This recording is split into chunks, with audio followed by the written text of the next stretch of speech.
CEC BRVD Entertainment presents Scorpio Cinephiles with Rick and Blake. Season 1 Remakes. Episode 7 Cape Fear, 1991.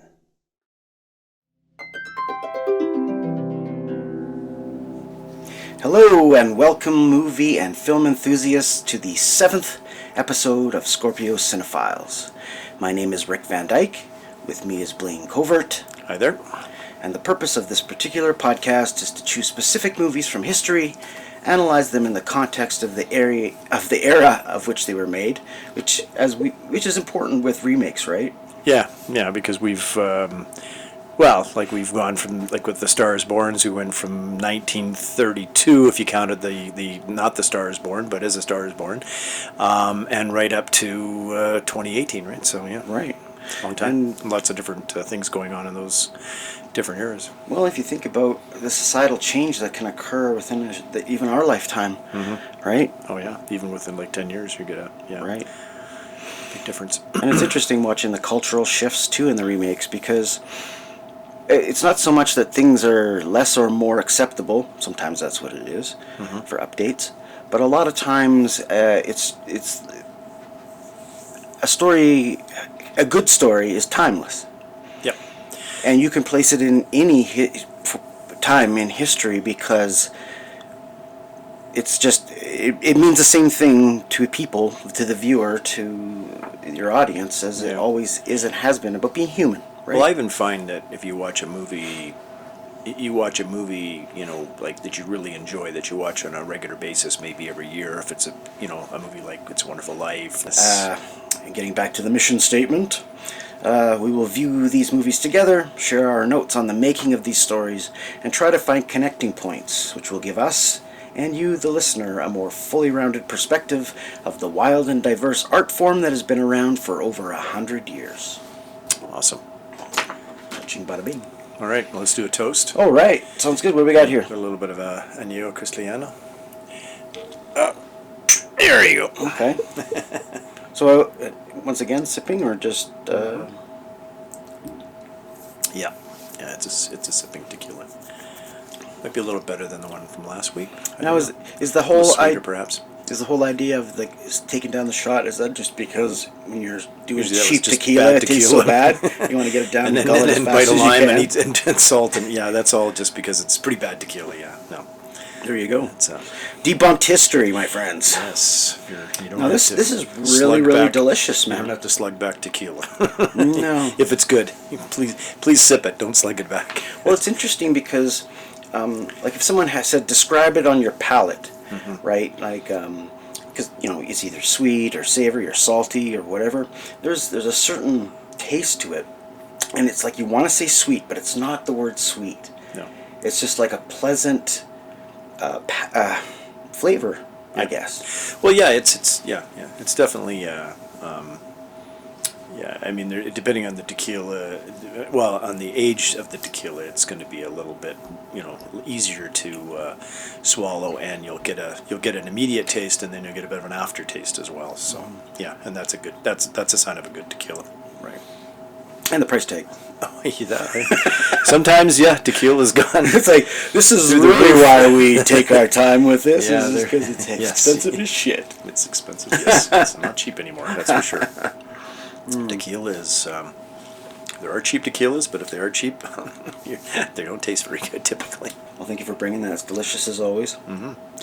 So, Cape Fear now. Yeah, we watched the 1991 version, the Martin Scorsese version, which we were both kind of talking about it. It's still pretty rough. It's a rough movie. Like it's a pretty. It's definitely got the same elements of the original, but in this case, amped up to 11. Yeah, exactly. You've got a the De Niro in this one is that plays the Max Cady role, is not a bad man. He's really I think he's an evil man. Yeah, you know. Yeah, and he's just some of the scenes like that we were talking about. Again, spoiler alert, as we've said in the past. Well, let's just say a certain cast member gets cheeky with another cast member. Oh gosh, yeah, that was a rough scene for sure. Yeah, Oh, I mean, jeez. yeah, there's Like, I mean, I can watch any horror film with the best of them, but even then I was kind of like, not say averted, like looking away per se, but certainly like a feeling of repulsion. Like, yeah. I don't know. I definitely, don't know if it's just because it's more in your face. Yeah, and apparently that scene was added in at the request of De Niro, because he had read up on psychos and what they had done to victims. rape victims, and or serial killers who had killed a number of women. There was a lot of them, and a good example is Ted Bundy would bite and literally bite pieces out of the women, so gruesome. right? Which is that's horrific. And again, we're watching it, and it is a horrific scene, and But I mean, but again, I guess they wanted, De Niro is Right. is a method actor, and he likes to have Now, how realistic far, as possible. Now, how far apart is, say, Reservoir Dogs to this in time of years? Yeah, that's an interesting point, because you do have the same. Yeah, you have the same. So what? Wait, sequences. well, what year was Reservoir And again, Dogs? Tarantino is notorious for and he kind of paying homage to movies, and maybe. Well, I'm not saying. Or he I'm not- watches a lot of movies, and he just likes particular. He kind of takes little bits and pieces, but yeah, I know he was a big Scorsese fan, though. Yeah, well, if he's a Scorsese fan, then he put that sequence in the Reservoir Dogs as well, which was his first outing, and sort of I mean, as a director, so. it's a similar genre, crime thriller, Noirish. Right? Very Yeah. noir. It's a noir as well. Reservoir Dogs is definitely noir. You got the bank heist gone wrong, which was in the early days of noir is Almost a straight-up trope. Yeah, it's definitely a trope for the earlier 40s, late 40s, early 50s. There's tons. There's dozens of those movies where the heist has gone wrong, and it's this one is all just sort of taking place. You never really know about the heist, but it takes place after the heist. But yeah, anyway, there's that. Yeah, you're right. That's a good point. It's a good thing to point out that. Well, and I mean that's kind of the overall amperage update, I guess, from the original. Mm-hmm. Right? I mean, it's like even in the original version, you remember the scene where he takes the girl and they go behind the door, and I had mentioned that I had heard that Mitchum takes the hooker they had behind taken and- out the sound effect of the beating. Yeah, they took the slapping, or you had mentioned that they took out the slapping part, because they. Yeah, so I mean, they didn't even go to that. All they did really is you can just kind of see between the doors. You can see the hand. You could see his arm go up, and then the next scene was, of course, her kind of beat up. And this one, it's like. Well, I mean, you don't outrightly see it, but even in silhouette in the window, it's just really creepy. Yeah, it's not. Yeah, nothing's ever seen, but just other than that motion of the arm. Well, and the cheek. Oh, are you talking about the new one or the original? Oh no, I'm comparing the two. Oh well, comparing is. Sorry, I thought you were in reference to what we just watched. No, I'm saying like the original. I'm Sorry. saying the original. You have that Correct. sequence where you just sort of see the arm raised up, but it's actually between the French doors, so there's only a little, like a 1 inch gap, where you can see this motion, right? And then you have the the scene afterwards when the police arrive and she's beaten up, but no, this one is like. Yeah, it's way more violent, because you have the whole sequence when he's actually doing it. He's on top of her, handcuffs her. Yeah, it's rough. It's a rough scene for sure. And then the sequence when Nick Nolte, who in this case, I guess we should probably talk about the cast. Nick Nolte. Plays, well, actually, you know what? The Why don't original role of. We should. Sorry, we should go ahead. actually rewind a bit. Okay, let's rewind a bit. Let's just give a synopsis of the movie. Or is that just repetition? I mean, it's the same sequence of events as the original movie. Yeah, we didn't really talk about I don't think we talked too much about the original last time either. But we can definitely let's talk a bit about this one. Okay. Well, you've basically got in the original you had the really the Leave It to Beaver family with Gregory Peck as Bowden in the original. His wife, daughter, similar age, 14 probably again, I would think, 14 years old. But they're a really normal, Upper class family. upper class, Leave It to Beaver, everything's nice family. He's a lawyer who in this particular case, a defense attorney, pardon me, and he actually puts away Mitchum in the original. In this one, you've reversed it a little bit because you have His representation. Bowden is actually the lawyer that's representing the De Niro Max Caddy, and he, because he rapes and beats a 14-year-old girl, and he's on trial for that, he kind of hides some of the pertinent information that would get him off, which is the fact that particular young girl was sexually active, had a few relationships, 3 or 4 relationships within a month, and that could have probably gotten him off, but Bowden buries this.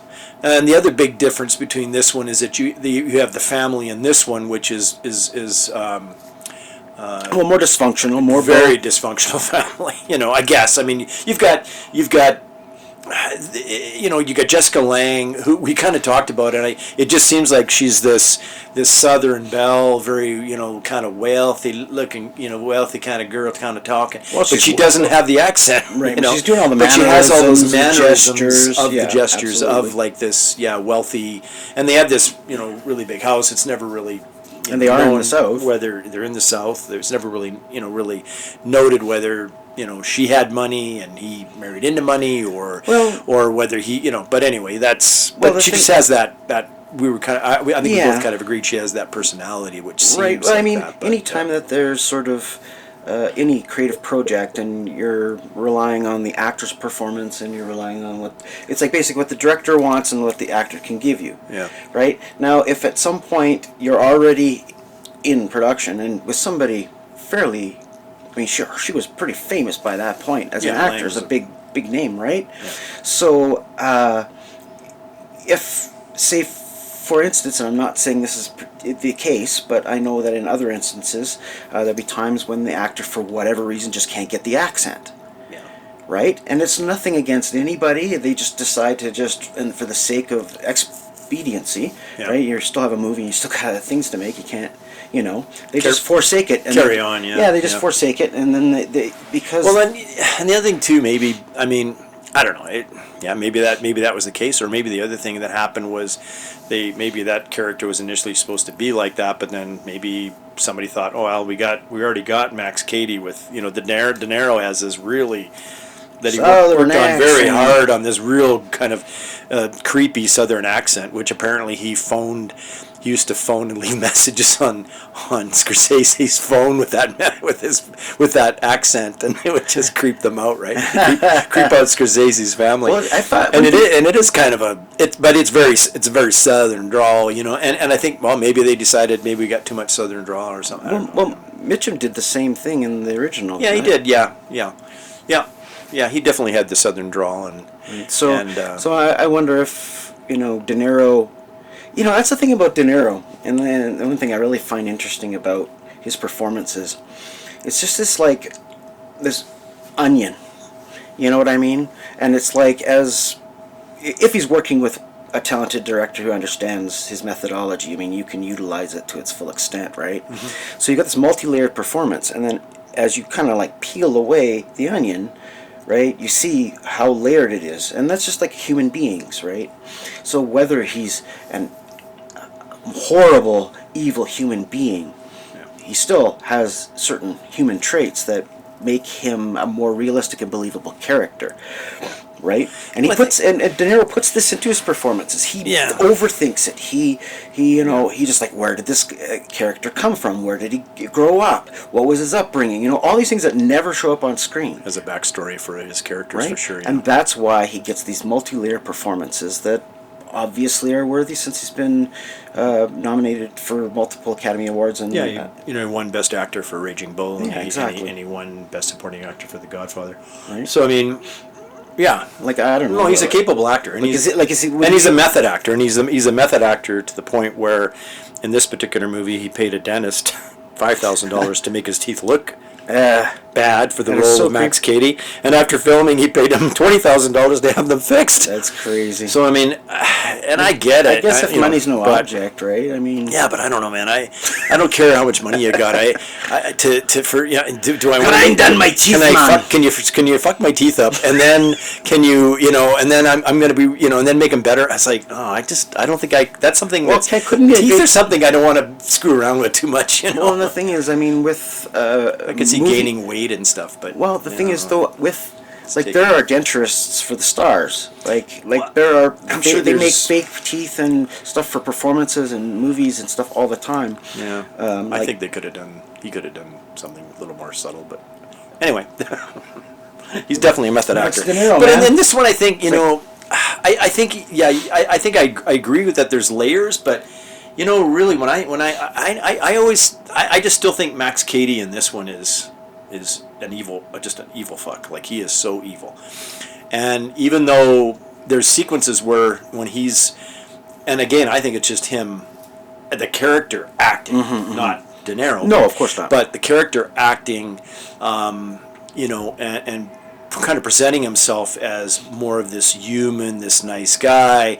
But really, it's, when he's doing it, you're just going, this guy's, he's creepy. Like, that's just creepy, man. Like the whole sequence when he kind of, we were kind of talking about that because it's something I guess you were saying is happening now, where he pretends to be the drama teacher and phones, Juliette Lewis, the daughter, who plays the daughter in this one, and says, well, we're going to meet up, like, I'm your new drama teacher, we're going to meet up, and have at the school. And when she goes there, she sort of, they have this, he's very nice, and he has this really interesting conversation. Just before I kind of lose it, I just remembered the connection, as we said, we're finding connections in the movies, is that, so on the one hand, you're almost seeing the story through the 14-year-old girl's eyes. Yeah. Literally. Like, the whole movie starts with opening on her eyes and ends on... Right? Closes with her eyes, yeah. Right? So in a way, we're seeing it through the eyes of the child who's... Because if you think about it, even... And she narrates it at the end, too. Yeah. So you sort of have that, and, it's kind of... I don't know. It's kind of a weird twist in a sense, but I get what he was doing. But you notice though, it's like, for example, in the original version, right? His pseudo seduction, if you want to call it that. Ultimately super tame by today's they couldn't really do anything back then. But it was a conversation in a parking lot, a public place. Yeah. Right, between an adult and a child through a window of a car. Yeah. Right, that's the extent of the seduction, so to speak. Yeah, because in the original you had the whole sequence when you think he's following her into the school, but it was actually a janitor, and he's still back in the car. So they left it up to your imagination, right? But and in this one, where you've definitely got the whole the seduction, you're saying now so to they can speak. do this online, which is sad. Predatory, right? Predatory behavior. Where they take advantage of a young girl, and that's. Well, we were just saying. I was just saying that if they were to do one today and it was take place in today, they would move it as use an the online, internet, right? Rather than phoning her. Yeah. But but I still think I just don't think there's any self-redeeming qualities about this Max Cady. Well, I don't think there's an either, to be honest. Well, I think the original. No, I agree. The original is. But I mean, the original is he's a bad guy. This guy is really so.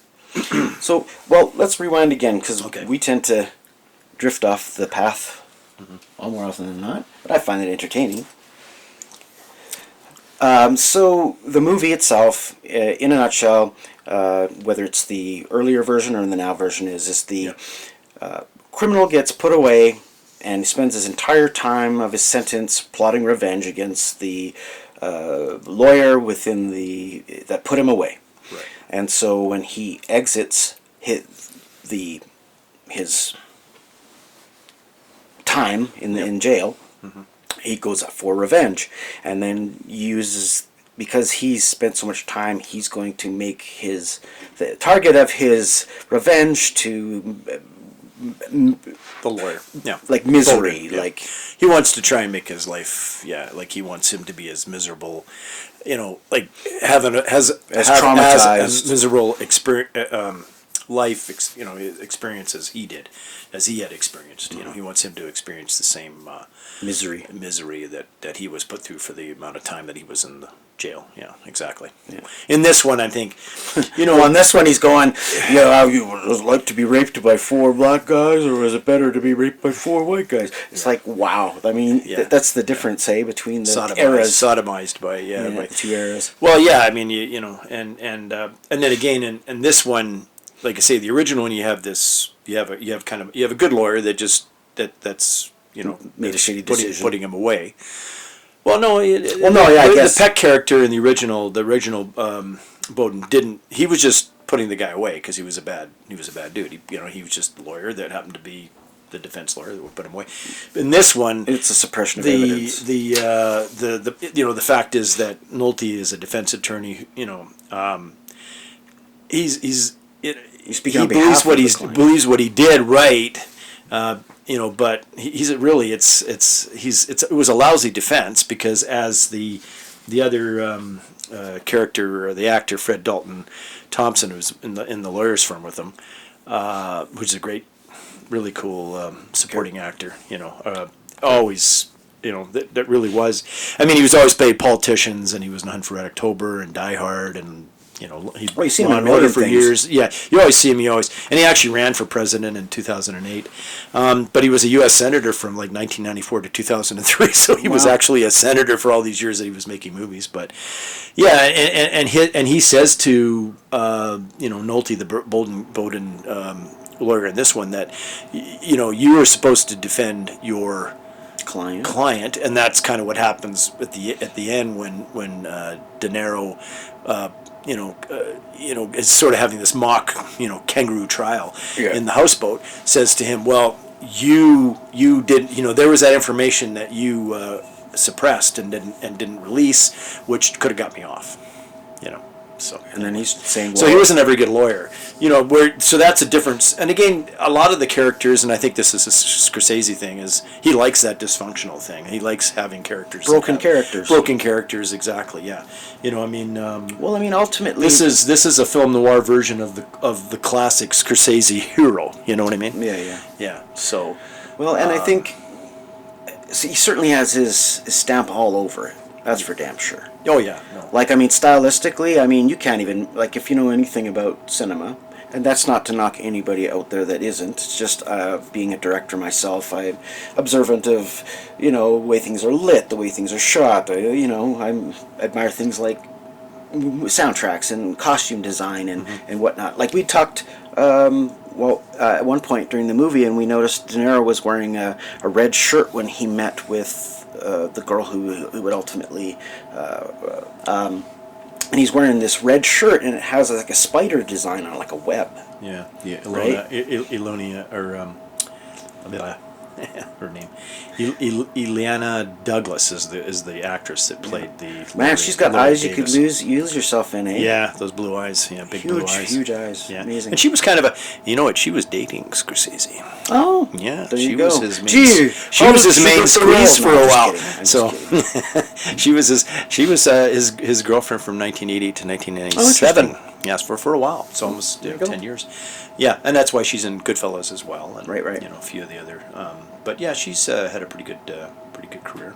One I liked her in was Stir of Echoes, which is creepy Kevin as fuck. Bacon. Another creepy movie. I saw it at the theater. I remember that. Yeah, that's Anyway, so you were anyway. Carry on. I'm sorry with this shirt, and he has this. Anyways, he has this shirt with a spiderweb, and I kind of lean over to spiderweb shirt. Yeah. Right. I lean over to Blaine and I said, "Hey, isn't that interesting? You got a spider shirt. Like he's predatory. He's like a spider, and he's got a fly in his web. Yeah. And I think you said something like, I think you're reading way more into it than I am. and then I kind of just whispered outside my mouth. I just said, I'd explain about the relationship between a director and a costume designer. Yeah. So what here's a little piece of behind the scenes perhaps of interest to anyone out there being, interested in movies and whatnot.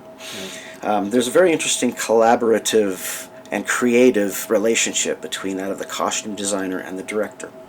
Now, if you think about it, in some cases it's really obvious. If it's some like Flash Gordon or Star Wars, where you're literally creating something out of nothing. Right. It's different. But what do you do if you're a costume designer and it's the everyday clothes that people wear? Yeah.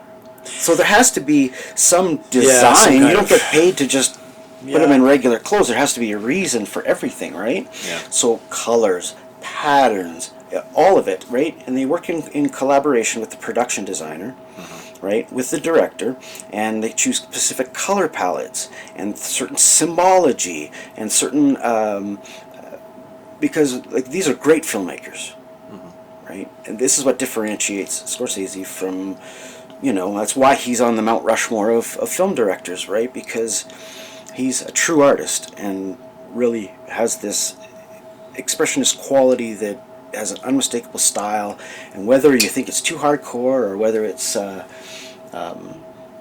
hardcore enough, and whatever your taste is, ultimately he's speaking as an artist. Yeah. And he doesn't feel inhibited or held back at any point to not express himself, and it's amazing.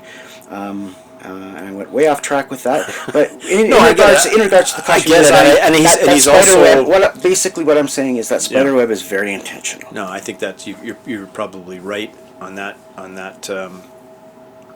what you noticed there. That point, I get it. I think there's a lot of other things interesting about this movie as well. Is that he did. I think he's always been influenced by some of the great filmmakers, and in particular, I would say he was influenced by Hitchcock. And it was interesting. We talked about this in the last Cape Fear, the '62 version, where the director J. Lee Thompson was influenced by Hitchcock as well, and did a lot of Hitchcockian kind of sequences in that movie. And I think and going as far as hiring Bernard Herrmann. And then Bernard Herrmann, and in this one, with the music, he kept the music, they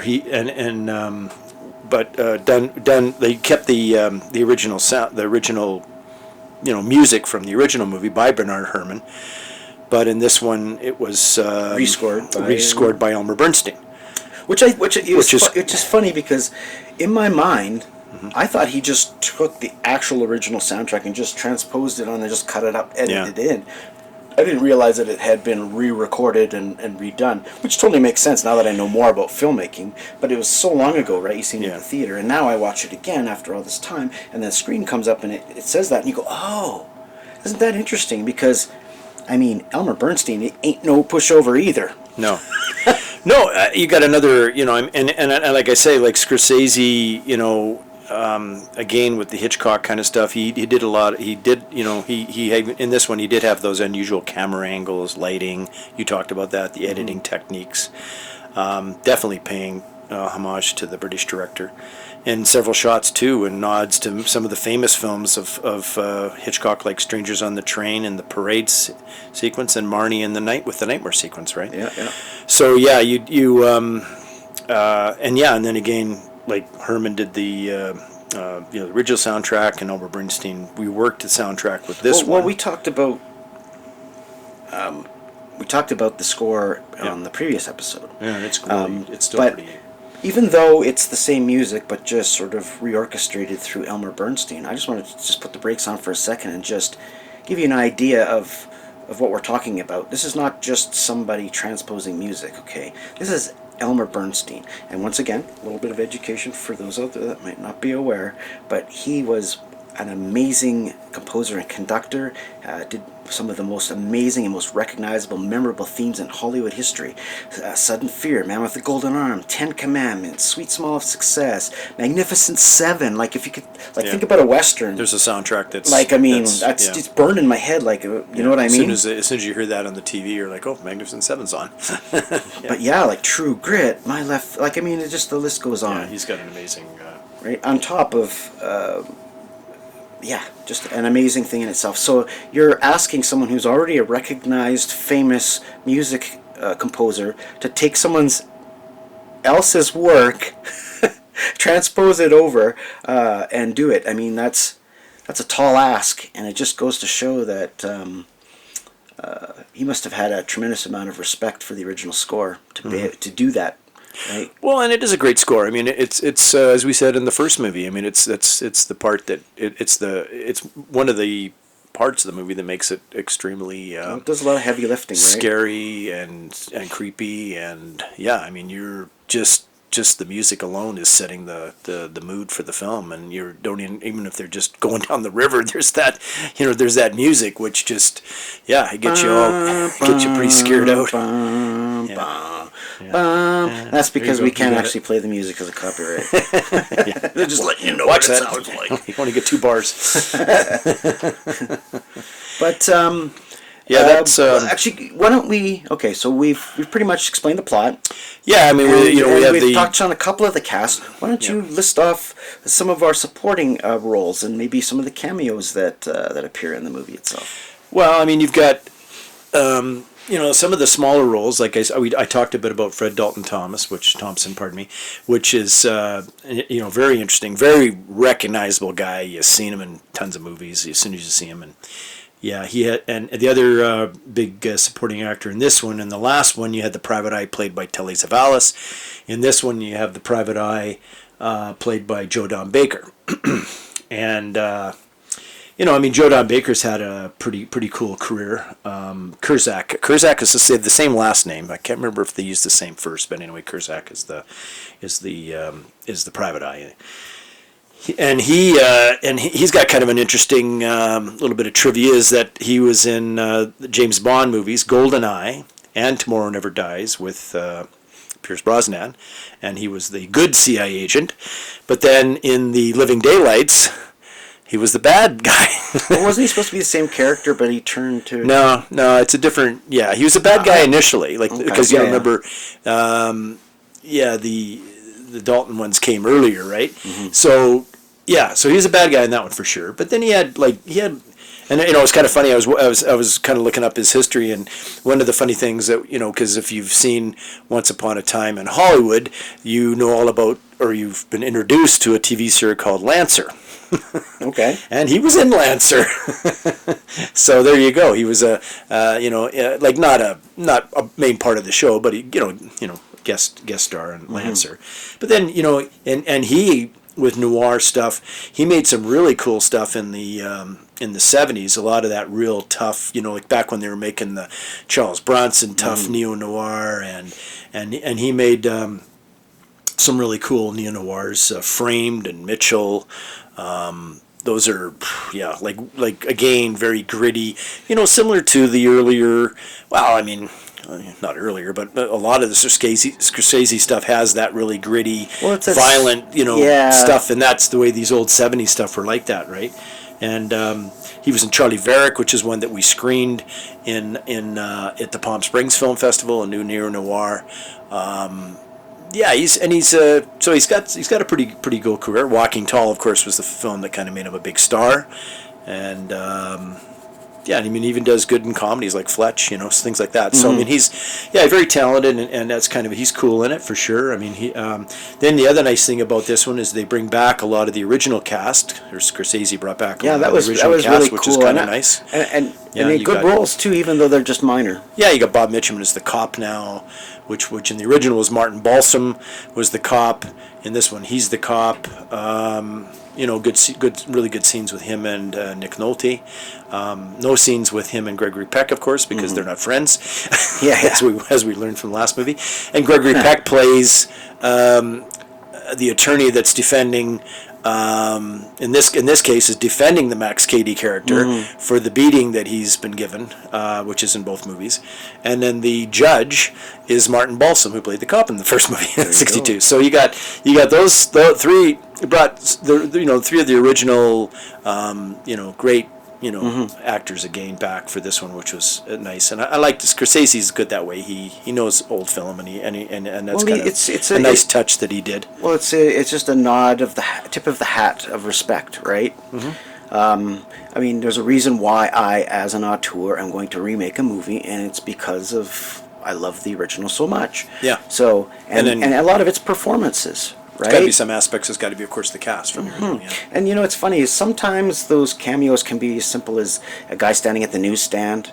You know what I mean? That maybe he doesn't even have a line. You know what I mean? Yeah. But in this one, he's an attorney. Yeah. And right, so it's Yeah, they brought back the role, but they just reversed it. He's now defending the bad guy, right. But it's which is kind of cool. For Yeah, the Gregory no. Peck part, anyway. Yeah, Yeah, yeah. his cameo. so that was a fairly meaty and respectful cameo, I guess I should say. Yeah, and then you got a really good cast, of course. De Niro's always been making lots of movies with Scorsese, so they have a good relationship. He's done some amazing movies. The Untouchables, Deer Hunter. I remember when we were at Paramount, because we talked about method. He wanted to have the realism of playing Al Capone to the point where he actually bought silk underwear because Al Capone had silk underwear, and he wore silk underwear when he was performing the Al Capone character in The Untouchables. So, yeah.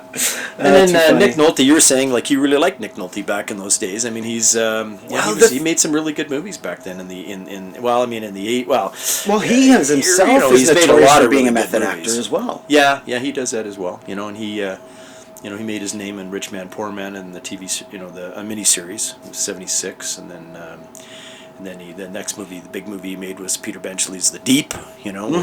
With Robert Shaw again. I was surprised that From, actually came on TV Jaws. not that long ago on late Did night. you It watch The Deep? surprised me. I was like, and I like it too when those old movies show up on a station where it doesn't have the commercials, like in between the movie.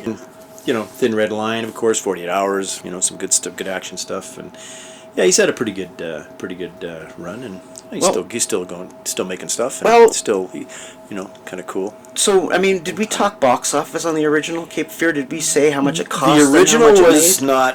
not a very This one, I don't know. Do you want to talk about the box office? Sure, this Talk about one the just box office. kicked ass. It kicked butt. Yeah, first Wow. weekend, 10.5 million. Man. Opening first place at the box office, beating out Curly Sue. Do you remember that movie?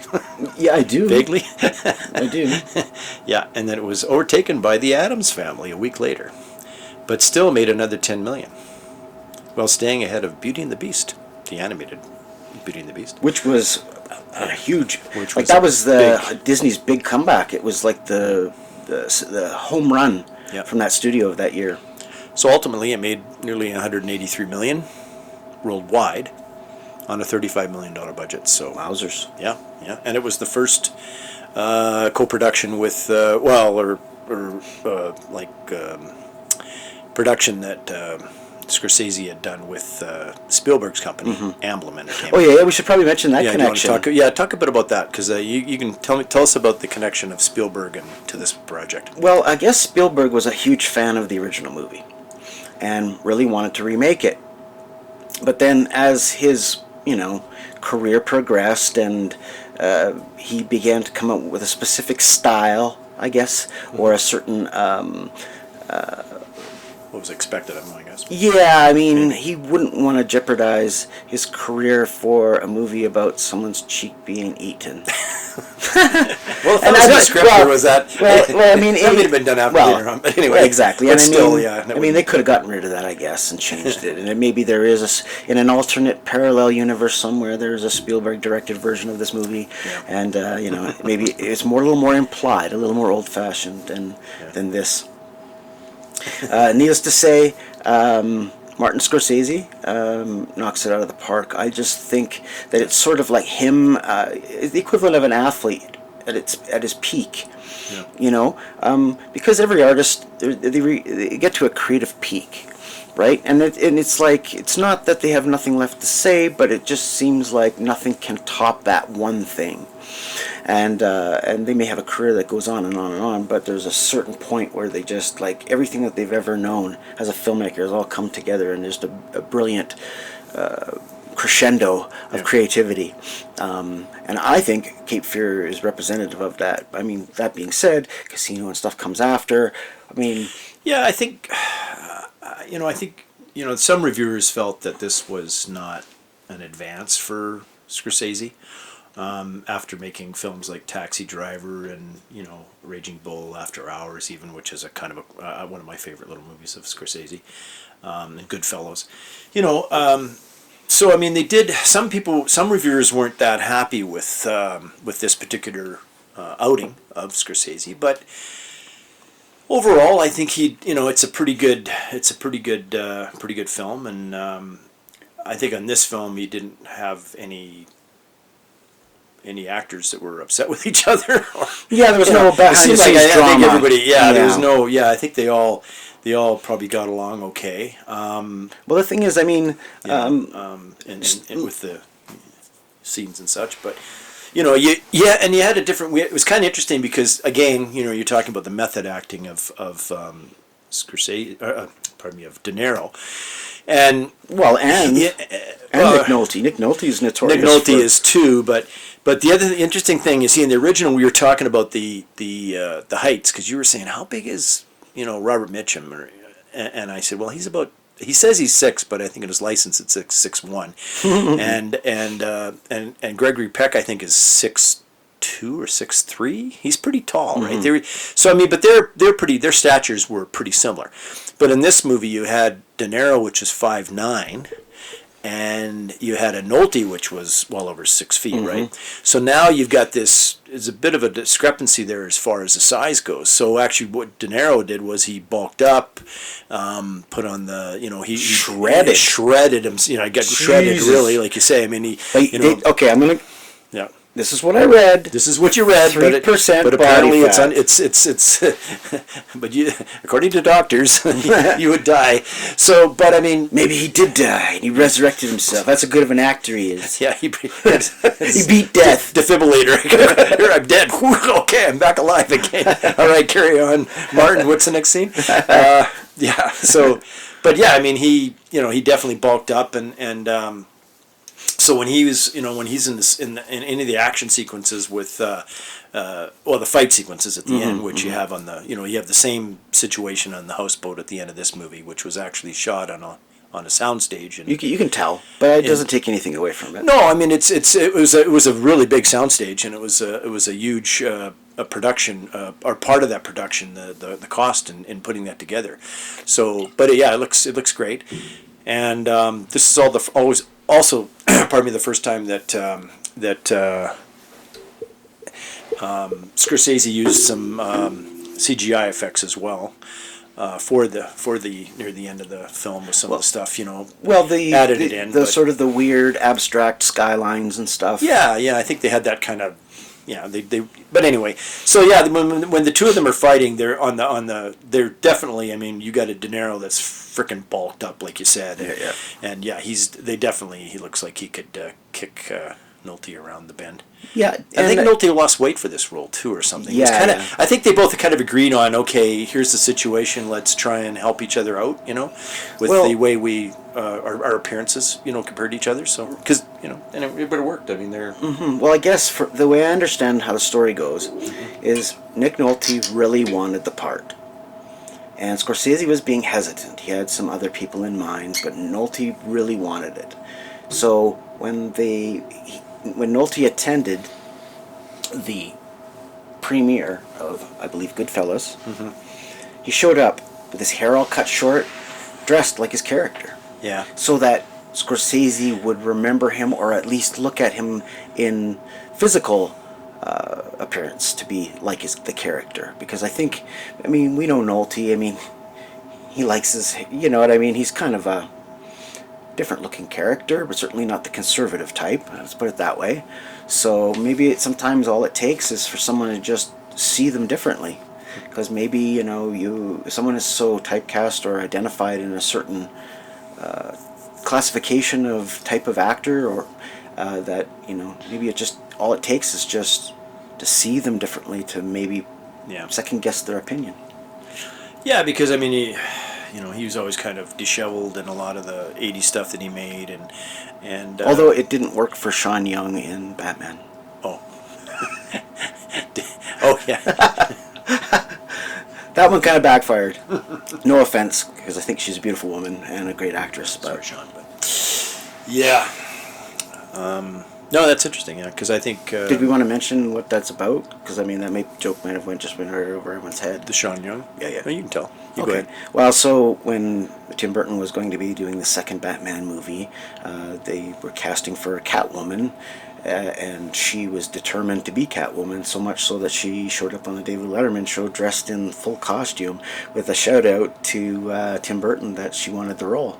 Yeah. And unfortunately, that didn't happen. But Didn't work. He wasn't watching the show that night. I forgot to tape Yeah. that Letterman. yeah, it Yeah. doesn't seem like the type that would be watching, but who knows? No, I'm just But anyways, that was the cross-cultural connection that I was making there. I guess sometimes we just, I mean, these jokes just fly by us because we're in the know, and sometimes we just have to put the brakes on for a second and just explain ourselves so that reference can be... tell the listeners, because sometimes I mean, there's certainly a larger awareness of this kind of stuff because of now, Well, the internet. internet and IMDb and everything that's out there that has all these little notes or little things about the different films, Yeah, but even I if mean, even if it's not directly involved with film, but somebody that was, like you say, wanted to be in the role, and that thing comes. Or if you have a Sean Young, if you look up Sean Young, they're going to tell you, she did this, blah blah blah, because she was really determined to get the role in Batman, right? Yeah.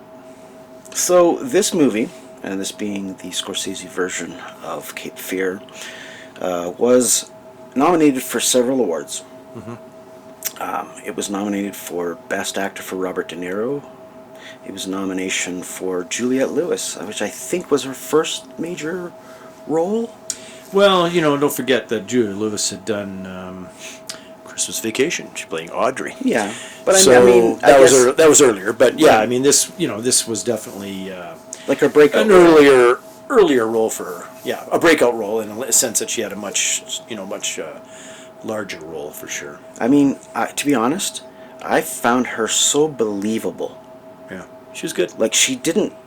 Well, once again, not to repeat myself, but I think the just overall cast has this onion effect, like almost like Marty, as I like to call him, said said I want everybody to come up with their own backstories. I want everybody to kind of think about who they are and how they came to be, so that when we're telling the story, we don't need to explain to the audience who you are and where you came from. Your performance will speak for itself. Yeah. And I think, she, even despite the maybe We'll talk a little bit about the sequence in the gymnasium, let me just drama. let me just finish the Okay, awards, sorry, and then finish the awards, and then we'll talk about Right, that part. right. Because I like to talk about, and that's Oh, kind of absolutely. that's a cool performance part with Juliette Lewis and De Niro. Okay. Yeah, and an interesting piece of filmmaking. Yes. Which we'll get to in a moment. Okay. We're just going to stop for a word from our sponsor. Anyways, just kidding. One day we'll have a sponsor. That'd be great. There you go. Anyway, so Academy Award nominations for Best Actor, Best Supporting Actress. Unfortunately, those were the only two Academy Award nominations for that year, which is surprising because you would think that Scorsese himself would at least have been nominated, but maybe they don't call it if it's a remake or a reboot. Maybe it doesn't have enough clout. Yeah. I don't know. It's still pretty. I mean, I think all the performances are really good in it. I mean, De Niro usually gets nominated because it's like if Meryl Streep and De Niro are in a movie, they get nominated. It seems to be the case. But yeah, I mean, I think that Nolte and Jessica Lange are really good in it too. I mean, they have performances as well. I think. Well, some so amazing, of the amazing performances. Yeah, I think they're all really good performances. Even the smaller roles, like I said, are pretty. Elena Douglas's her role was, I think, she's not in it that much, but it's a pretty good performance, a really good performance actually. Well, you mean you take, because she kind of gets lost in that De Niro's sort of madness, ability to Svengali these girls, right? Into thinking he's this really nice guy, because he picks her up in the bar, she kind of falls for it, and it's like, and then what happens after. And then the same thing, like, talk a bit about Juliette Lewis and the whole scene in the drama room in the school with De Niro, which is, you said was all I lived, right? Okay. Before we do that, we're going to have a pause. First, word from our sponsor. Okay, Golden Globe Awards. Oh, Golden Globe. Okay. Okay, Sorry. Best Actor. We're still on awards. Okay. Best Actor. I'm Motion not no Picture pressure Drama, here. That I want you to talk about that. Robert De Niro. Best Supporting Actress, Juliette Lewis, Yes, as well. again. Both nominated, not won. Yeah. BAFTA Awards, Best Cinematography, Best Editing. Both of which I thought would have been something that was Oscar worthy, in my opinion. I think they got shorted there. Mm-hmm. And then you get into the smaller awards. I mean, nothing is small per se, but I mean, those are the big ones. So it really was kind of unrecognized in a way. And do you think that a lot of the exploitive elements, this sort of like the violence, the sexuality aspect of it is a little too hardcore, like maybe for that time or maybe even now? It is. I mean, even there's some sequences in there that are still pretty violent. And the ending is pretty violent too. I mean, you've got some pretty bodily disfigurement. Well, at one point you're thinking, is De Niro related to Jason because he just keeps coming That's back? right. Like he gets set on fire, and then he gets. Oh no, sorry. First of all, he gets boiling water thrown at him. Then he gets set on fire. Then he gets tossed in the bayou, in the river bayou, and and then gets whacked a few times in the head with it, and he's already been hit with a pipe and a chain a couple of days prior by 3 guys. Mr. Indestructible. So he's is this guy ever gonna die? Like I said at the end, I said Nolte better drag the river to make sure they find a body. Because yeah, no kidding. Otherwise, there will be Cape Fear 2, The Revenge. The Revenge of Max Cady. Yeah, exactly. The Return of Max Cady. But yeah, I mean, there's some. It's sad that some of these films don't, and noir is always one of those films that even neo-noir or when a Scorsese does a noir, it's like, okay, you don't get any accolades for that, or like the awards. So the awards groups sort of like, it's sad that they always, even the old days, noir never really received any kind of recognition until later on. Years later, that's when all of these movies became, oh wow, these are really good movies, but in the time they never received any kind of no, and it wasn't accolades. Well, there was no noir festivals. The Oscars, there was no, you know what I mean? Like nowadays, that you can have a more focused audience. Yeah. Like for example, if you say back in the day, if you knew 10 guys that were into noir, you were lucky. No, right? they didn't even know what noir was back then. But with the internet, you take that and you multiply it by every town and city out in the world, then all of a sudden you have a collective, a group of, right? And then you can cross-reference, and then you put 2 and 2 together. You make those connections, and you realize how many neo-noirs there were that were untitled as noir, or, right? Well, noir was never really a term until much later on. The French, actually, the French New Wave, right? Came up with it. But yeah, I mean, these films were really good films at the time, but they just never got the recognition that they deserved. Now they're getting the recognition, but and in this particular case, same kind of deal, right? You got a movie that Scorsese makes.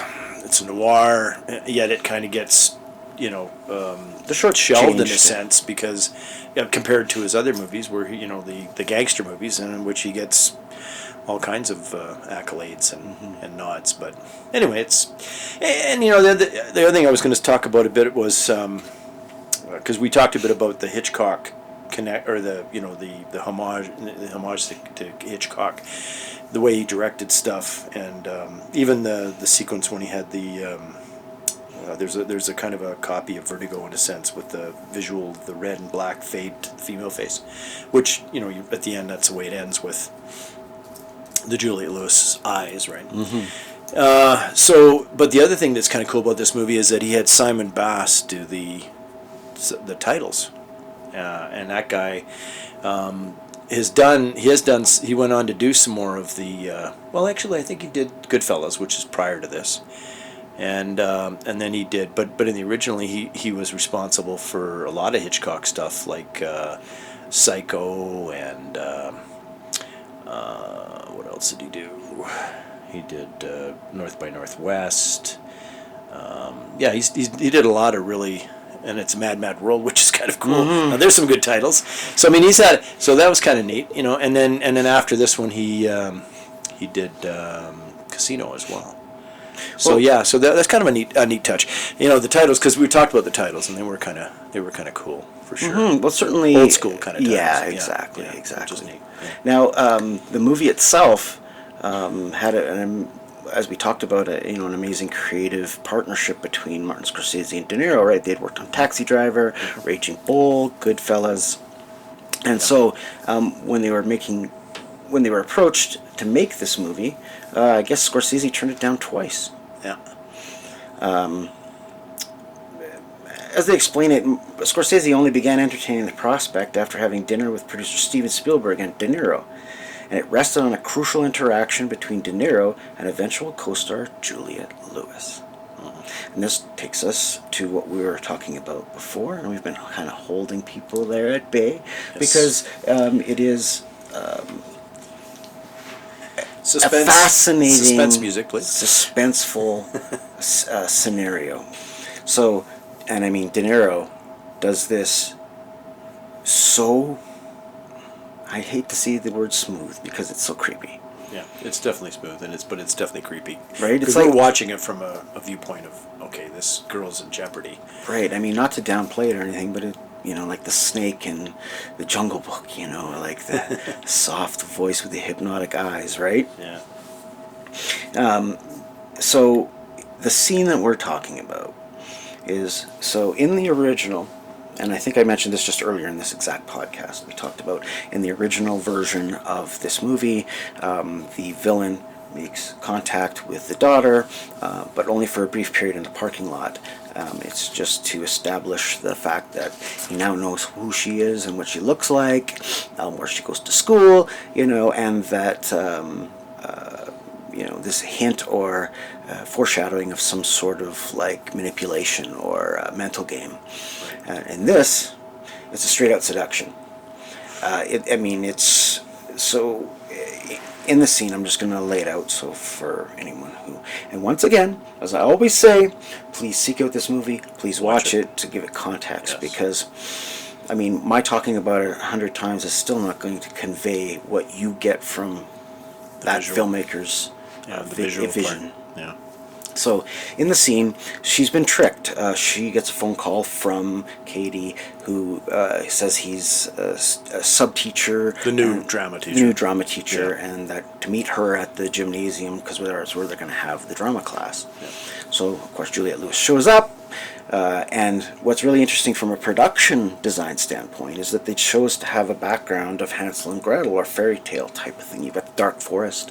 You've got the witch's house with the candy. Forest, yeah.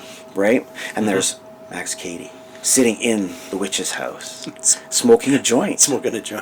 Now, once again, just to kind of give it a little more context too, I believe in the previous scene, or very close to, the mother, they're talking about crime in general, and because he's a lawyer and he's talking with his wife about stuff, and he says, pot. I don't know why you make a big deal about pot, and he's giving a little bit of defense of marijuana and how bad it isn't. When she makes a statement that she goes, oh yeah, smoking dope, and then she goes bestiality, and she's listing all these horrific things. It's like, whoa, sounds like reefer madness. Yeah, where are you taking this? Holy mackerel! Yeah. Now, I'm sure that was a conscious decision on the part of the scriptwriter, but I guess Scorsese gave a lot of the talent free rein to ad-lib stuff. That if he wanted to. Use it, sometimes it plays more real than it does if it's scripted. So when it came time to do the scene, right, and you've got, he even says it in his dialogue, the big bad wolf in the dark forest, right? And this is just the use of words and manipulation.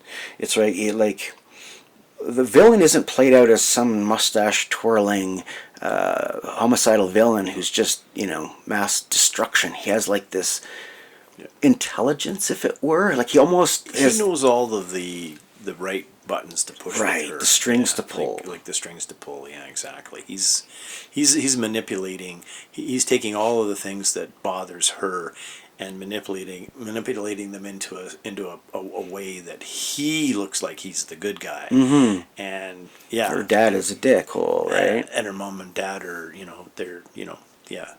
Which is once again interesting because you parallel the previous sequence where the mom is anti-weed, and then you parallel it to this scene and he's smoking weed and offers it to her. And offers it to her. Right? Yeah. Now, if you look at it from a literary standpoint, like if you go back to sort of like how drama works and stuff, it's not unlike the devil or Lucifer tempting the maiden, right? Or Pan in Greek mythology, right? It's the seduction of the predator and the unwilling or naive prey, right? It's a story as old as time, as they say, which is interesting because Beauty and the Beast was right about the same time. Yeah. Yeah, exactly. Yeah, so anyways, in the scene, I guess, I'm not sure how much of it was ad-libbed. Yeah, you had said there was... Like, I read that the scene was done freestyle, like they just let the actors play it out as if they were the characters and whatever.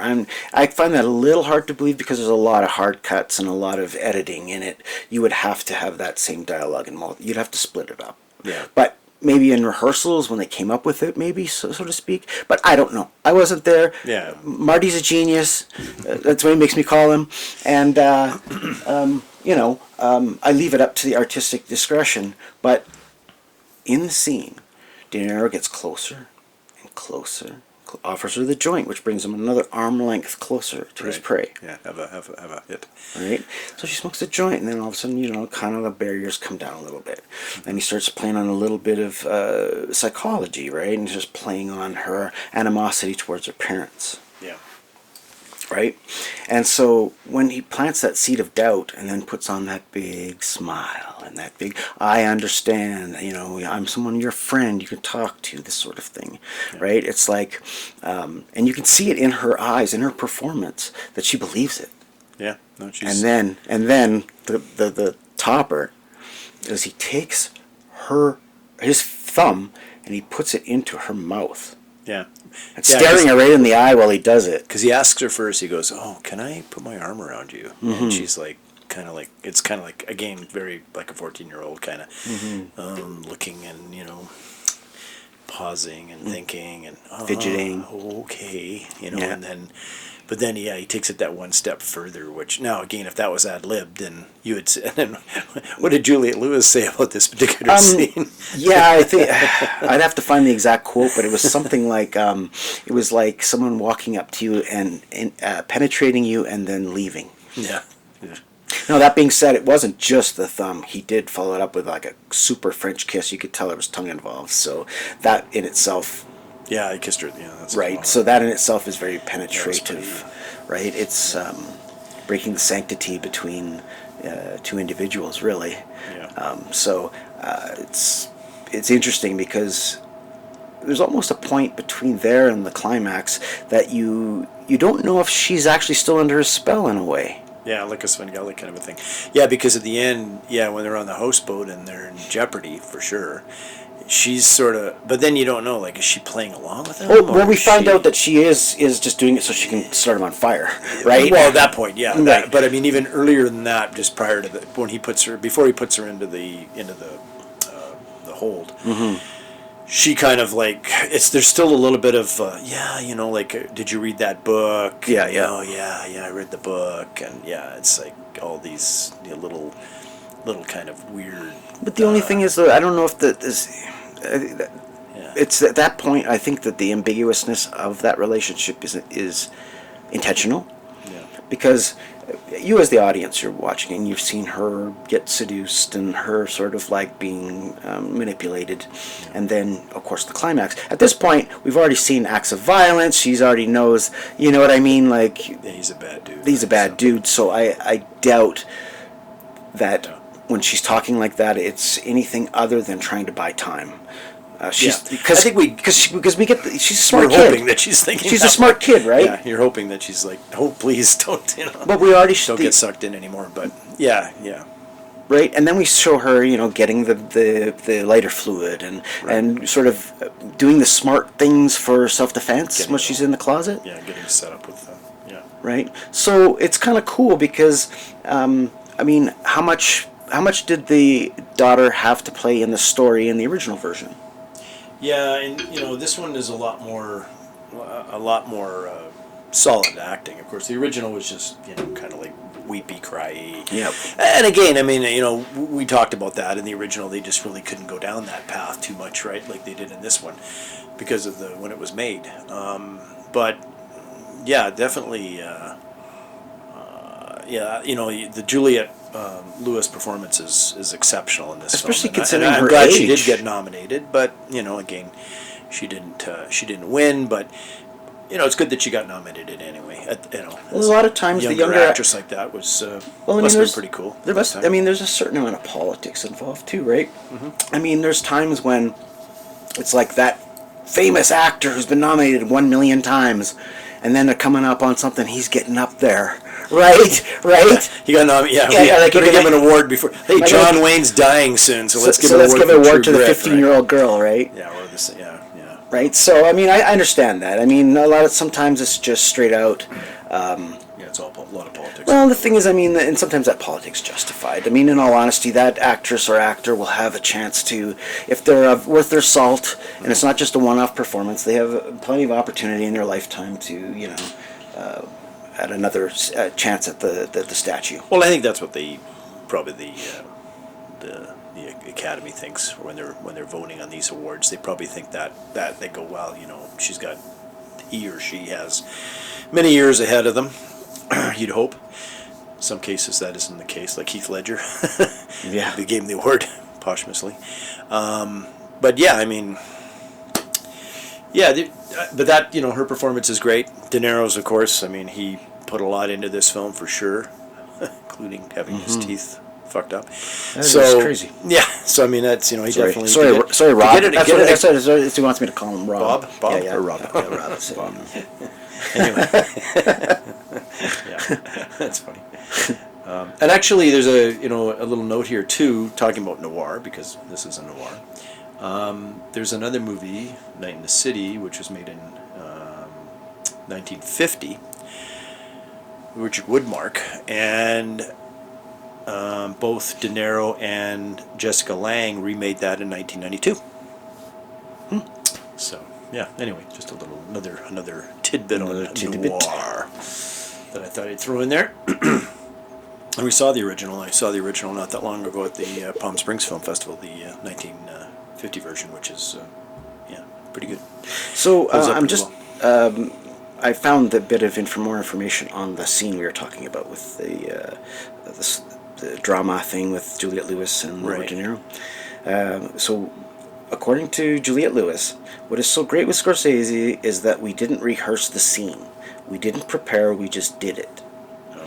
And now it says, looking at this moment in film, she recognized the audience was going to be on edge because no one knew which direction Danielle, the character, was going to go. The last rewrite of Katie and Danielle's scene happened mere days before it was filmed, which now transpired in just one location, the high school theater.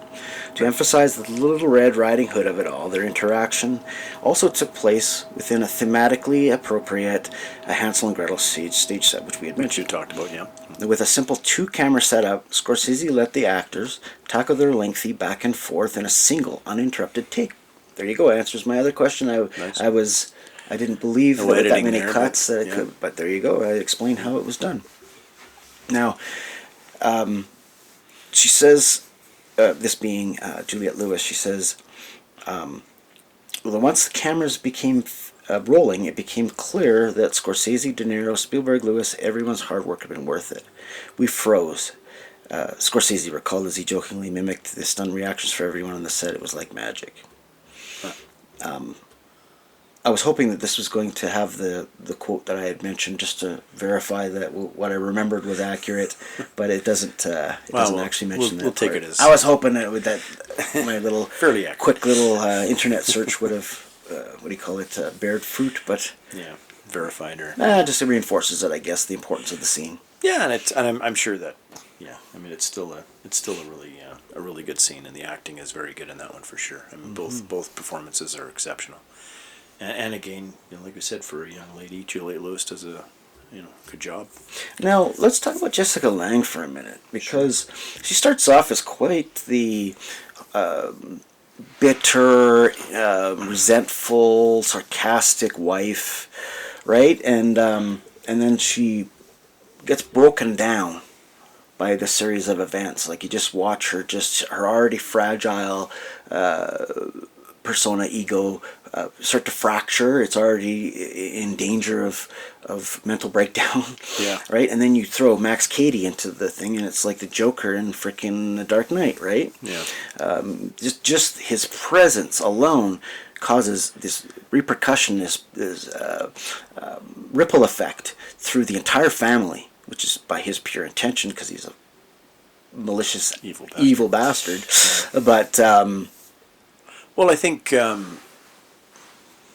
I mean, the Lang's character is, I mean, the like Scorsese, I think one of the things that Scorsese said is that he wanted to make this movie, but he didn't want to make it like the original movie. He wanted to have a dysfunctional family, which was his goal. And they definitely, when he didn't like the scripts, the first few scripts that they had handed in him, he said, no, this is crap. We need to have this family dysfunctional. And they definitely were dysfunctional, because you have all these fights. But you have these fights between, Nolte and Lang, husband and wife, Bowden. And then, of course, you have Juliette Lewis as the daughter, watching this. And, that's making her uncomfortable and more... maybe susceptible to this, again, De Niro, the Max Cady character, that when he comes and when he's talking to her, he's sort of throwing a lifeline, in this world of hers, which is kind of falling apart with her parents, right? Because I think there's sort of a note, again, there's a bit of an implication that Nolte had an affair prior.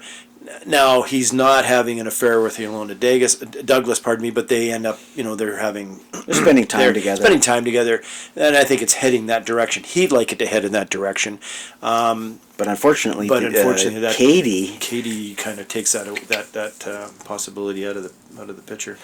And the creepy thing is that he's following him around and knows enough information to be able to choose his target close to him without being direct family, and you know what I mean, and sort of he's a better private eye than the private eye. Yes, exactly, because he makes the private eye and buys some breakfast, right? Buys Joe Don Baker breakfast. He's like, fuck, okay. So yeah, I mean, he's definitely good at tailing somebody. Yeah, no kidding.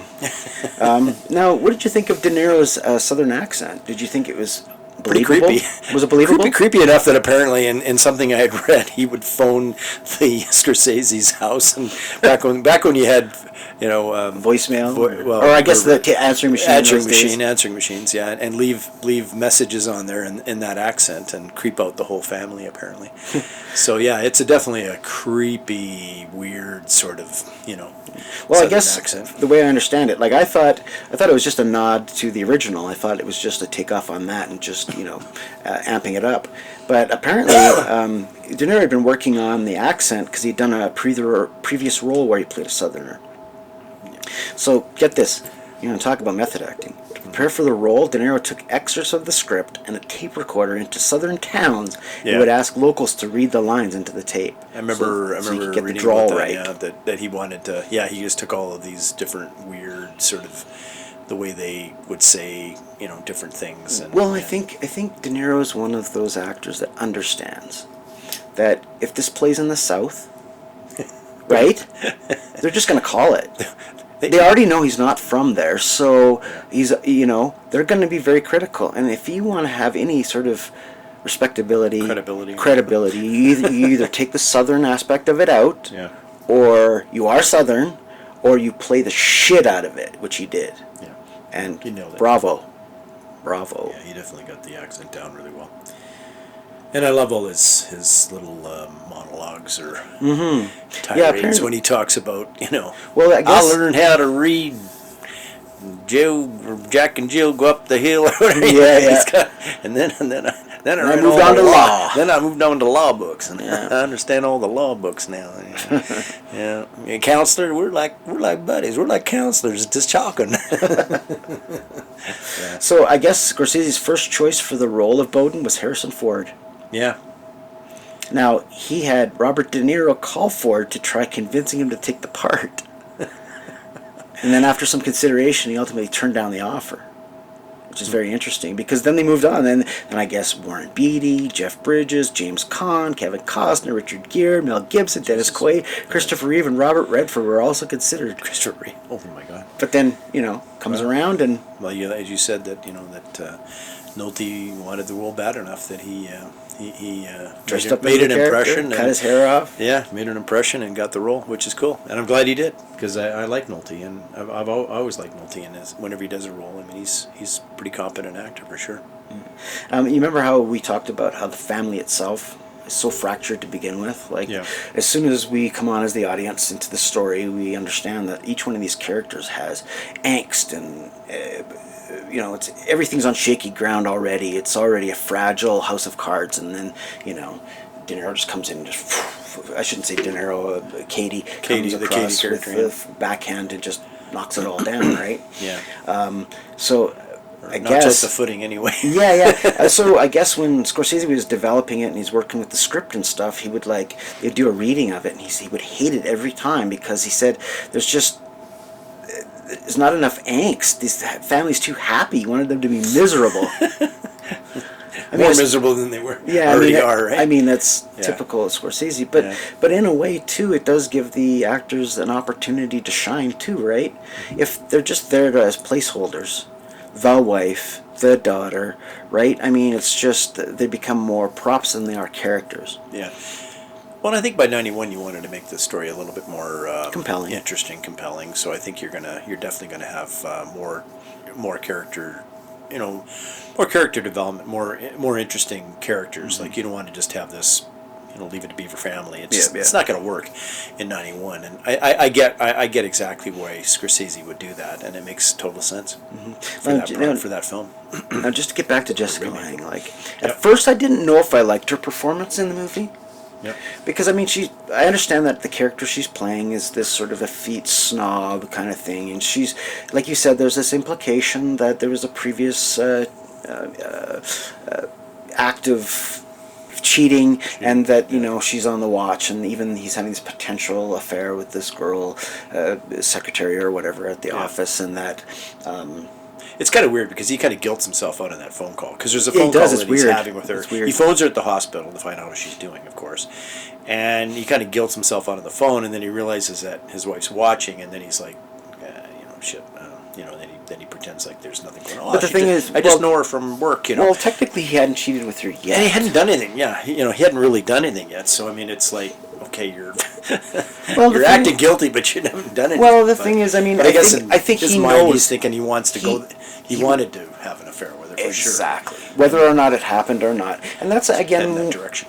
And that's another thing about the parallels between the two characters, the antagonist and the protagonist. Yeah. Right. Each of them has a perspective that changes throughout the course of events.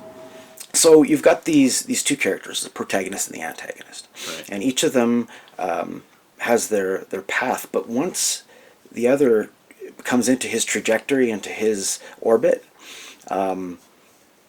it just reveals all the weaknesses and the he's exploiting the character, but he's using their own shittiness against them, I guess, if that makes sense. Mm-hmm. It's not a story of the ultimate good guy versus the ultimate bad guy. Everybody's kind of not that great of a person. You know what I mean? Well, I think you have the Nolte's character. He's a little more complex than the original Bowden, which was played by Gregory Peck. Mm-hmm. I think in this he's not a bad man, but he's not a very good one either. Because again, and this is this Scorsese touch, right? I mean, he's changed that part around about the character, and I think it's kind of a good I think it's kind of cool, right? Because again, because I think you've got kind of a like he's not the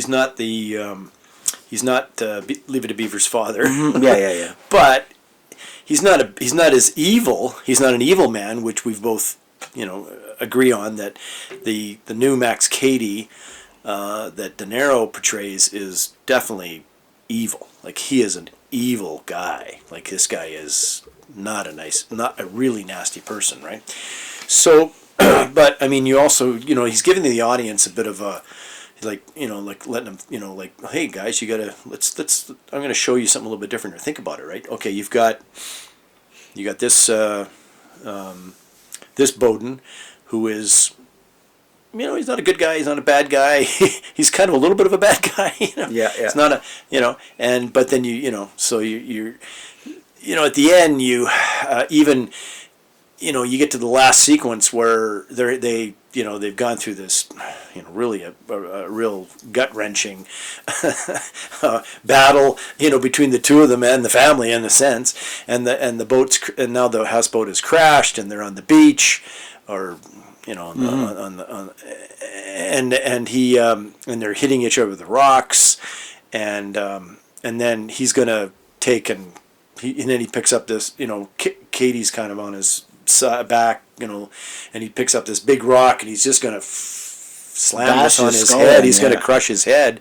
Yet, thankfully, in a sense, the boat, or the part of the boat that he's attached to, because he's handcuffed he handcuffed his ankle to the brass railing in the boat, gets pulled out, and as he gets pulled out, and then he's then he hits the rock onto the mud, onto the beach, and misses him, and then of course he goes out, and then he at the end he spouts tongue at the end when he's talking. Talking in tongue, because he's speaking in tongues, it's really weird. Speaking in tongues, because he's a super religious sort of guy, and anyway, and as he goes down, he's and then he drowns at the end. But we hope. Yeah. No, I mean, he's gone. Not to compare apples to oranges, but I mean, we are talking a Hays Code version of the same story, and one that is not the case, right? So, I mean, the Hays Code had things like keeping Catholic family values, no sexually explicit content, good guys always win, bad guys always lose, nothing that promotes bad values or perversion, no swearing, I mean, the list goes on and on and on, right? So, I'm not saying that it neutered the previous version, because there's something, as I said before in previous podcasts, there's something to be said for discretion and letting the audience, insinuate more than there is, rather than just explicit violence. But with this particular version, we talked already. Like, you had said that you didn't really dig on the biting the cheek off and that sort of like. Well, I thought it was almost over the line. I thought it was over the line. I think, I don't know. I can't see how to how to make that scene a little less than what it was. Well, I mean, when they cut off the ear in Reservoir Dogs, they never actually showed him do it. No, that's true. You didn't even actually. Did you even see the ear itself after? Well, I think you see the side of his. Yeah, but I mean, like, you don't see it in his hand or anything, do you? Right? No. So, but yet. It's been a while since I've seen Reservoir Dogs. So yeah, me too. It's one of those, and I could have looked away. Yeah. Because, again, it's one of those, and even on this one, I kind of like, I didn't look away, but I knew, I think I did probably in the theater originally when I watched it, and I know my wife didn't like this one at all. Yeah, just too much of the, Yeah, it's intense. Sometimes you get too rough. I mean, some of this rough stuff like that, it's, for a lady to watch is pretty hard, right? Well, one thing I mentioned too, that when we. Oh, sorry. I was going to say the other thing that with Scorsese, you're looking at, like, we're talking about the new, the post-Taxi Driver, the new Bowden and the new Cady, right? You've also got you've got a villain, which is, like Cady, who's really, like we said, very evil, but he's been wronged by this guy. So, so you've got a hero that's sort of, has fucked up and kind of sinned, in a sense, if you want to talk about the religious overtones of this movie, and so I mean, you've got that kind of to juggle with, right, when you're watching this movie. So maybe that's and again, yeah, Scorsese could do this with this one. The original had limitations, of course, because of the code, which is still pretty much in effect in the early '60s. Slowly by the late '60s, and it started to dissipate, and they were able to get away with a little bit more. But now you'd mentioned the Alfred Hitchcock influence, and it's interesting that the opening of the movie is very similar to the opening of Vertigo. yeah, that's like both visually and musically. by Bass, yeah, Right. and music. Well, and then the other thing is with Bernstein. He did use some music from some other Hitchcocks, I thought I had read somewhere. But yeah, I mean, in regards to the Hitchcock style, Yeah, he had- he homaged it in several shots, some Yeah. of which are direct nods to like famous Hitchcock films, such as Strangers on a Train, like in The Parade, or like Marnie, The Nightmare, like you had mentioned earlier.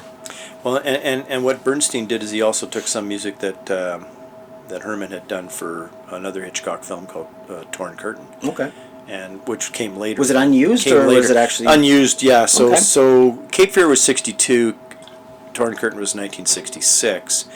He took parts of that Herman score and reused it in this movie. So there are some of Herman's music that wasn't from the original Right. that was used in this as well, but it's still Herman music. So, Right. So again, Well, it yeah, has it's that kind of- continuity, in a sense, Yeah, kind of- stylistic continuity. Yeah, exactly. So, yeah, and the title treatments, like I said, is very Hitchcockian because, of course, that particular Bass did a lot of the Hitchcock stuff, right? Did a lot of the original Hitchcock movies. So good So titles. the ice cream parlor scene, Yep. it was shot in the first week of production. For one reason, the owners complained they were losing business. Well, there's another bit of trivia that I read that both Scorsese's parents are. I think it must be a very quick glimpse because I think it's a sequence when they're driving down the highway and there's all those kind of like stands and stuff along the highway. Yeah. They apparently were like extras at one of the stands. Oh, okay. Buying fruit. Yes. Yeah. Marty, saving money again. Put your parents in the movie. Okay, cool. Or pay your parents.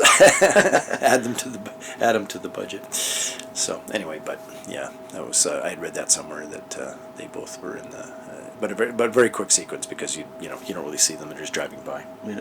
You remember how we talked about when we were doing The Star Is Born and how the names had changed, or some of the names had changed? Well, in this particular version of Cape Fear, Sam Bowden and Max Cady are the only characters to retain the same names as from the original version. Yeah, right. So they did switch the ladies around.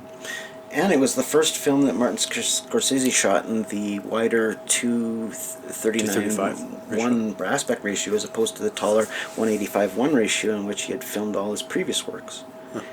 Excluding New York, New York. I don't know if that's relevant to anybody, but for years he held off shooting his movies in the fear of pan and scan destroying his image. But then he knew that by 1991 that widescreen home media was becoming more and more available, so he decided to finally choose that format. And Laserdisc. yeah, and I remember too when they stopped doing the stretch or the pan and scan or whatever. I would see movies on VHS, and it'd be like, why are there black bars on the top and the bottom?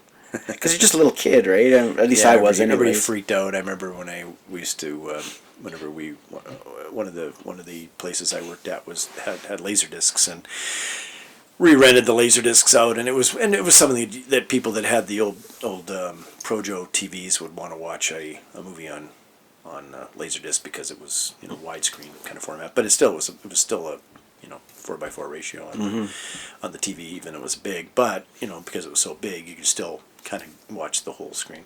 But yeah, there was whole sequences that were lost when they pan and scanned. I mean, when you for I sure. remember one with Poltergeist where you had the sequence where when they have the rope, when they throw the rope through the ceiling and it comes down and he has to go back up. Well, you have all you see is on the VHS, all you see is the rope and Craig T. Nelson. You never see the characters at the side reacting to that sequencing. Right. Yeah. So So, yeah, thank God. But again, it's funny because... Yes. Well, looking forward to next week, and we'll see you guys then. All right. Take care. Take care. Be good to Good night. Peace out.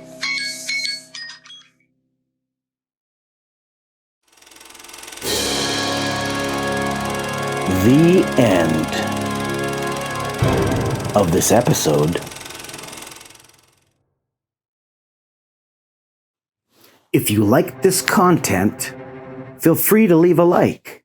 To hear future podcasts, you can subscribe, but be sure to put on your notifications, which will let you help us beat the algorithms. Scorpio Cinephiles. Copyright Scorpio TV 2024.